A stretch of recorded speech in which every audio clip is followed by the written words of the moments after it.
Bonjour à toutes, bonjour à tous. Je vous remercie aussi d'être présent dans la salle. Ça fait toujours plaisir de revoir un peu du monde en face de soi quand on présente des choses même un peu techniques. Et puis merci aussi à tous ceux qui nous suivent sur Internet. Je sais qu'il y a un peu de monde, donc c'est vraiment très chouette aussi. Je remercie aussi tous les intervenants qui ont accepté de participer aujourd'hui parce qu'il y a des gens de l'INRS, mais il y a la moitié des personnes qui viennent de l'extérieur et c'est vraiment une richesse et un honneur pour moi de vous accueillir aujourd'hui. Voilà. Donc, suite à cette petite introduction, je vais vous parler un tout petit peu des secteurs d'activité, des différentes applications qu'on retrouve dans le secteur de la fabrication additive. Alors évidemment, on en a déjà parlé, la fabrication additive, ça concerne donc la fabrication de pièces par ajout de matière en couches successives, c'est un peu le terme générique, la définition. Donc comme ça a été dit un peu auparavant, dans les années 60, 1960, il y a eu des premiers essais en laboratoire pour fabriquer des objets solides avec des polymères. Et puis un peu après au Japon, Monsieur Kodama a travaillé sur un peu ce qu'on appelle l'ancêtre de la photographie. En France, en 84, il y a 3 personnes, Monsieur Jean-Claude André, Olivier De Witt et Alain Leméoté, qui ont déposé un brevet sur la fabrication additive. Et puis un peu plus tard, mais vraiment juste après, Charles Hull, un Américain, a breveté ce qu'on appelle la stéréolithographie. Donc voilà un petit peu pour l'historique de ce qu'il y a eu sur ce secteur-là. Et aujourd'hui, en 2022, donc pour ceux qui veulent utiliser la technique et surtout mettre en place ce genre de procédé dans l'industrie, il y a des normes, notamment la norme 52900 qui définit les 7 grands procédés, on le reverra plus tard, les 7 grands procédés de fabrication additive.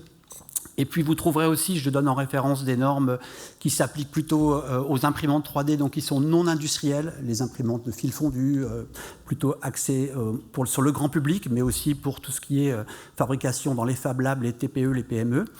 Il y a une norme qui est E67006 où vous retrouvez les bonnes pratiques. C'est une norme qui est en cours et qui est quand même bien avancée sur l'utilisation de fabrication additive dans le secteur des matériaux métalliques. Et juste enfin, pour la journée technique, vous allez retrouver souvent les acronymes FAM pour fabrication additive métallique et FANM pour ce qui est fabrication additive non métallique. Voilà, j'utiliserai souvent ces sigles-là. Alors, comment on a commencé? Ça fait quelques années qu'on travaille sur ce sujet. On a fait des études du parc français. Alors, on a fait des études, des enquêtes donc sur aussi bien les procédés métalliques, où là, vous voyez les différentes entreprises qui ont répondu, qui ont bien voulu répondre à notre enquête. Il y a des grands groupes, des grands industriels, il y a des centres de formation, des centres de recherche, des fabricants de machines, et puis aussi des personnes, enfin des entreprises qui travaillent sur du service et qui fabriquent des pièces en utilisant ces technologies. Donc, en fonction des répondants, on voit vraiment que de très nombreux secteurs sont représentés. Évidemment, il y a une prédominance avec le secteur aéronautique, spatial, défense, qui utilise beaucoup cette technologie-là dans leurs locaux industriels. Alors, on a été un peu plus loin dans les questions, et ça, c'est des informations qui peuvent vous intéresser. On leur a demandé quel type de technologie ils utilisaient. Donc tout au long de la journée, vous allez voir les grands principes et les grands procédés de fabrication, mais il y en a un qui se décroche un peu aujourd'hui en France, et dans le monde aussi je pense, mais là c'est vraiment des acteurs français, c'est la fusion sur lit de poudre. Donc c'est vraiment ce qui est utilisé le plus maintenant dans l'industrie française. On retrouve aussi d'autres procédés qui sont très utiles pour faire certaines applications dans l'industrie. C'est la projection de poudre, ce qui est marqué DMD, et aussi la fusion par faisceau d'électrons. Donc on rentrera dans le détail tout au long de la journée sur ces procédés-là.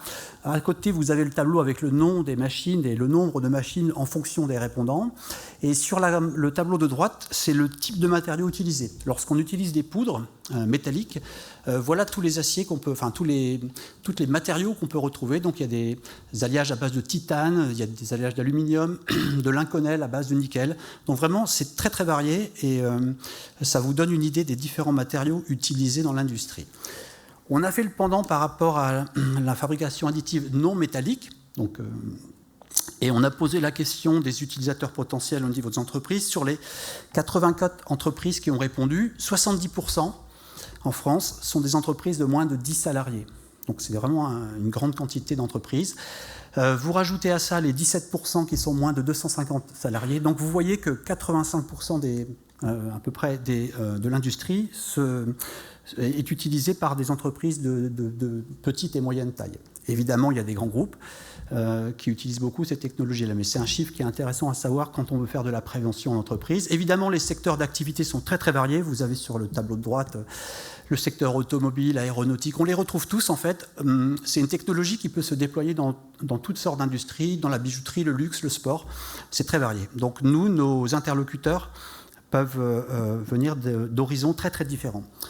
On continue avec la fabrication additive non métallique. Sur les 84 entreprises qui nous ont répondu, on a recensé 410 machines. Et sur ces 410 machines, 99% des machines mettaient en œuvre des polymères, 1% des céramiques. Et sur toutes ces machines utilisées, 70% c'est du dépôt de fil. Donc dépôt de fil, on verra un peu plus en détail les choses. Une quinzaine de pourcents pour la polymérisation en cuve. Et puis, vous retrouvez les pourcentages pour les 5 autres procédés de fabrication additive. Mais le message à retenir, 99% des polymères et 70% de dépôt de fil. Je vous montre tout ça parce que lorsqu'on regarde après les chiffres qui concernent les polymères utilisés, vous voyez à nouveau qu'un peu comme les métaux, il y a un grand nombre de choses. 70% c'est de l'ABS, à peu près 60% c'est de l'acide polyactique, mais il y a vraiment beaucoup de choses. Il y a aussi des nylons et il y aura des interventions où on va se focaliser sur les risques chimiques qui sont liés à l'utilisation de ces matériaux, de ces matières premières. Il faut retenir que c'est vraiment très large comme matière utilisée. Alors, notre travail à l'INRS et les questions auxquelles on va essayer de répondre aujourd'hui, c'est comment caractériser les émissions autour des machines, autour des postes de travail. Donc on va vous montrer un peu tout ce qu'on a réalisé. Évidemment, on va parler un petit peu des méthodes de caractérisation, comment on caractérise les émissions autour des postes de travail. Et l'objectif aussi principal, c'est de sensibiliser aussi bien les acteurs qui utilisent que les fabricants de machines pour pouvoir améliorer les procédés et surtout les phases annexes autour des machines. Alors, les réalisations, comment on est arrivé à ça ? Vous allez voir des résultats sur des campagnes de mesure aussi bien en fabrication additive métallique que non métallique. Les 2 principaux procédés, fusion sur lit de poudre et projection de poudre, vont être analysés en détail tout au long de la journée. Il y a déjà des brochures qui existent, notamment téléchargeables sur le site de l'INRS. Le D144 pour ce qui concerne les poudres métalliques et puis le D148 pour ce qui concerne la fabrication additive non métallique. Et les procédés utilisés et étudiés largement au cours de ces différentes études, c'est la fusion sur lit de poudre et la polymérisation en cuve. Voilà. Je ne vais pas rentrer dans le détail de ce transparent-là, cependant, c'est important de poser les choses. Sur le procédé dont on parle aujourd'hui, il y a évidemment des risques chimiques. On va rentrer en détail. Il y a des risques qui sont liés à l'utilisation des poudres et au potentiel éventuellement lié à l'explosion et à l'incendie lié à l'utilisation de poudre. Il y a aussi des risques associés à l'utilisation de sources laser. On ne rentrera pas trop dans le détail de ce risque-là aujourd'hui. Il y a des risques qui peuvent être liés à des problématiques d'opérateurs, liés au chargement, déchargement des pièces, récupération des pièces et donc des troubles musculo-squelettiques qui peuvent en découler. Il y a aussi, il ne faut pas l'oublier, le traitement des déchets. Il y a beaucoup de déchets dans les résines qui sont utilisés, qu'il faut recycler et retraiter. Et évidemment, il y a aussi une phase de modification des organisations, parce que ce procédé-là, ce qui est sympa aussi, c'est qu'on peut très bien être dans un bureau pour préparer le design de la pièce et lancer la fabrication à plusieurs milliers de kilomètres de là où on se trouve.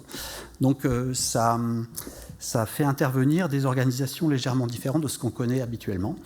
Comme on l'a dit précédemment, et on va le redire tout au long de la journée, il y a la phase de fabrication qui peut être critique, et donc analyser ce qui se passe autour de la phase de fabrication, mais pas seulement.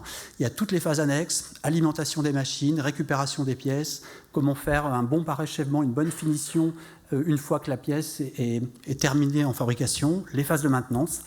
Et donc nous aussi, on essaie de parler, comme je fais partie du laboratoire aérolique, de regarder ce qui se passe au niveau de la ventilation des locaux dans lesquels se trouvent les machines, et aussi des ventilations qui sont adaptées sur les machines.